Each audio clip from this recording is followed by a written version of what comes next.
Now we're going to talk about a transition period from July 1st, 2026 to the second deadline, which is July 1st, 2028.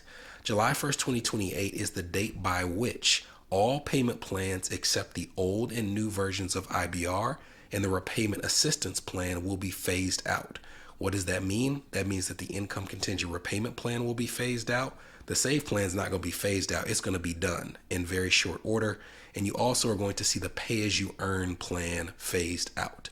Now, they have not said specifically when that's going to occur. They're just saying that sometime between 2026 and 2028, they're going to transition anybody from those plans that are no longer available into either IBR or the repayment assistance plan.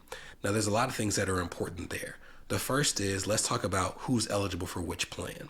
As a recap, if you are on either pay-as-you-earn or new income-based repayment plan, the payment that you're making is 10% of your discretionary income, and the repayment period is 20 years.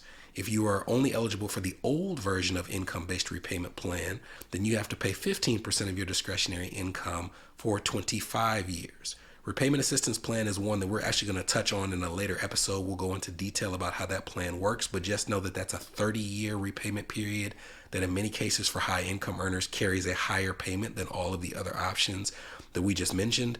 So in order of like priority or in order of convenience, it goes at the top, pay as you earn and new IBR are the ideal plans. Right under that, old IBR is less appealing, but more appealing in most cases than the repayment assistance plan.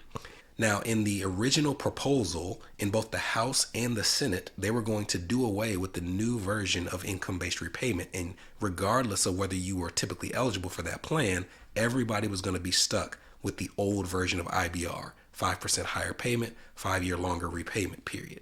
Now, thankfully, after the Senate parliamentarian spoke up and said you can't just strip borrower protections like that in a way that doesn't impact spending, they modified the bill to say that they are going to keep the new version of income-based repayment for those who are actually eligible. Who's eligible for that plan? People who are considered new borrowers as of July 1st, 2014.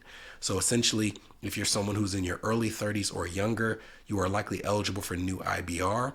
If you are not in that group, then you may be eligible for pay-as-you-earn and old IBR, but you're definitively eligible for old IBR. So the good news is they're keeping new IBR on the table for people who are eligible.